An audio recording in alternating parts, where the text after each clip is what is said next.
చెప్పరాలోకి వచ్చిందా? లేదురా, వెయిటింగ్ దాని గురించి. అంత దూరం ట్రావెల్ చేసేది సన్ రైజ్ చూడడానికి రా. నాకు ఎందుకు అది మిస్ అయిపోతామేమో అనిపిస్తుంది. లేదు లేరా, వెళ్ళిపోతాం.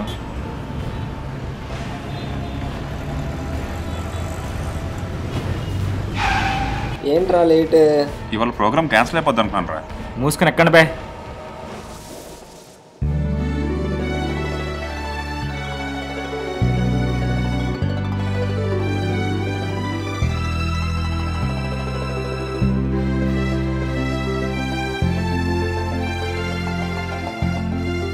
సన్ రైజ్ మిస్ అయితే అయ్యాం, కానీ లొకేషన్ మాత్రం నువ్వు చెప్పిన దానికన్నా చాలా బాగుంది భయ్య. ఈ ప్లేస్ నాకు చాలా ఇష్టం. అందుకే నేట్రా ప్రతిసారి ఇక్కడ తెచ్చేస్తుంటావు నువ్వు.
రే, అక్కడ కోతి పడుందిరా, పాపం దెబ్బతిన్నట్టుంది. పోనీ భయ్య, లాస్ట్ టైం పెద్ద కార్ యాక్సిడెంట్ అయితేనే ఆపలేదు మనం. పోనీ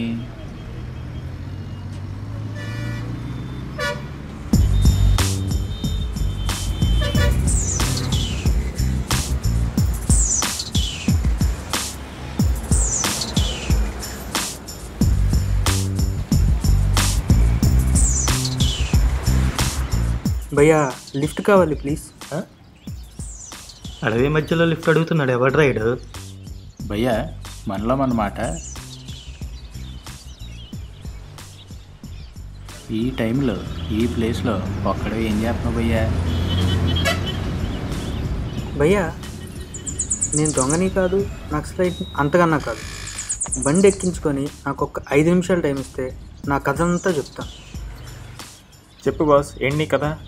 భయ్య కథ అంటే బాగా ఇష్టం అనుకుంటా, అస్సలు గ్యాప్ ఇవ్వట్లేదు.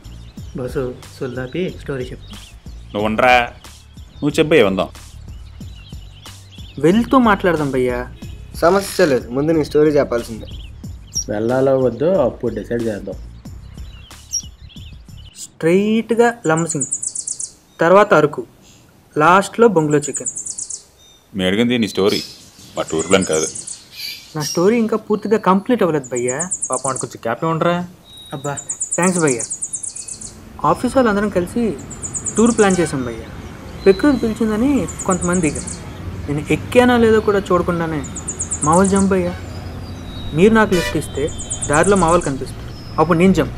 బాగుంది, కానీ నేను ట్రిప్కి ప్రతిసారి అందరూ ఎక్స్పెన్సెస్ షేర్ చేసుకుంటాం. సో మ్యాటర్ ఏంటంటే భయ్యా, నువ్వు దిగినంత వరకు నీ షేర్ మాతో పాటు. ప్రతి చోట అంటే కష్టం భయ్యా. నేను దిగేటప్పుడు నా షేర్ ఎంత చెప్పండి, ఒకేసారి ఇచ్చేస్తాను. ఓకే భయ్యా, డీల్ డన్. నువ్వు పోనీ గురు.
భయ్యా బ్రేక్ఫాస్ట్ నుంచి బార్బిక్యూ దాకా వచ్చాం. మీరు మాత్రం ఎక్కడ కనిపించలేదు. మా వాళ్ళు ఇక్కడే ఎక్కడో దగ్గర రూమ్ తీసుకుంటారు భయ్యా. ఇక్కడ నుంచి మీరు వెళ్ళండి, నేను మా వాళ్ళని ఎత్తుకుంటాను. అంతేనంటావా? రే ఫోన్ చూసుకోవడానికి ఎటు వచ్చారు? ఎవడు ప్రపంచంలో వాడు అన్నాడు. అరే ఈ ఫోటో ఒకసారి చూడండి. అంత అందంగా ఉందనేట్రా? అబ్బో బాగా. కాకపోతే ఆ అడిగాడు లేడేంట్రా? అదే కదా. రాత్రి తాగింది దిగలేదేట్రా మీకు? ఓడి అమ్మా రే అరేట్రా ఫోటో లేడు. రే లేడేంట్రా? పోనీ నేను చెప్పనా? భయ్యా నువ్వు మాతో ఫోటోలు ఏమిటి? చూడగానే అర్థమైపోతుంది అనుకున్నానే. ఓకే, అందరికీ అర్థమయ్యేలా నేను చెప్తాను. లాస్ట్ టైం మీరు సేమ్ టూర్ ప్లాన్ చేశారు. అప్పుడు దారిలో మీకు ఒక యాక్సిడెంట్ కనిపించింది, కానీ మీరు ఆగలేదు. భయ్యా నేను మిమ్మల్ని చూశాను. ఫ్రాంక్లీ స్పీకింగ్ ఈరోజు కూడా మీరు నాకు లిఫ్ట్ ఇస్తారనుకోలేదు. మీ ఫోకస్ అంతా ఎంజాయ్మెంట్ మీద ఉంది. మంచిదే, కానీ పక్కవాడు కూడా సాయం చేయాలి కదా భయ్యా. ఒకవేళ మీరు నాకు సహాయం చేసుంటే నేను బ్రతికేవాడినేమో. మీలాగే చాలామంది ఆపలేదు. మీ కారణాలు మీకు ఉంటాయి. ఒకవేళ మీరు నాకు ఆపి సాయం చేస్తుంటే నేను మీలాగా ఆనందంగా ఉండేవాడిని. చివరిగా ఒక్క మాట భయ్యా, ప్రతి ప్రయాణం ఆనందం కొరకే, కానీ ఆ ప్రయాణంలో ప్రాణానికి విలువిస్తే ఇంకా బాగుంటుంది.